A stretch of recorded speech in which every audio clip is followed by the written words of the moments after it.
A lot of times people ask me about my strategy of using fake and feints in my level 2 program.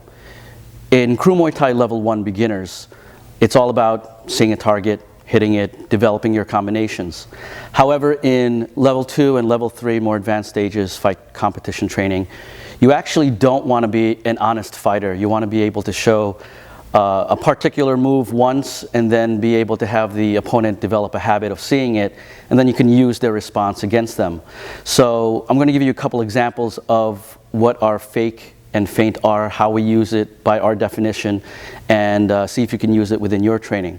So one example that we have is you can fake or feint a punch. So if we're going to punch, the tool is obviously the hand, so we're actually firing out the hand. If I want to fake the punch, I'm really going to pump the tool. So by faking it, I'm using the hand, showing the opponent, and then I could throw the technique. So if I started out and I actually scored with a punch, they might have some sort of response by a parry. Now I can fake it by using the hand right after I punched. So I struck, I'll pump the fist, and then I'll strike again, hopefully to get them to fish for that technique. The feint is slightly different, where you're going to use the joint behind the tool. So if the tool was originally the hand for the punch, behind it would be the elbow and the shoulder. So instead of pumping the fist, the feint would be pumping that shoulder. So if I threw the punch, and then I fake, and then I throw the punch again, that's one way to use it. If I was going to feint the punch, I would throw the technique, shoulder, and then throw the technique. This can be really useful in combination, so if you're going to be able to slip, and then throw a technique on the opposite side, you are faking or feinting a technique on one particular side, and then kind of keep them guessing as to which angle it is coming on.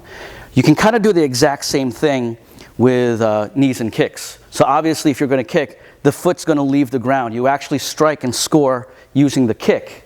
However, if you're going to fake it, you would simply raise that foot up. You hear a lot of people say, sell the technique, or else tell them, I'm like really trying to get them to bite on that technique. So I'll kick, and then I'll raise the foot, and then kick again. That would be a good example of faking a kick.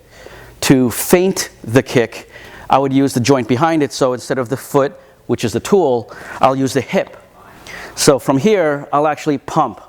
So if I actually threw the kick, and I develop a habit of the timing, and all of a sudden I'll step and I'll use my hip, and then I'll throw the kick, that'll throw their timing off. So what I would like you guys to be able to do is try and incorporate as a single technique, either faking or feinting punches, and then using it in combination, or use your boxing, throw the kick strike, and then from the kick strike, either fake it or feint using the knee and the hip, and then actually throwing the kick, or maybe even using it on the opposite side as part of your strategy. So everybody stand up. Yes.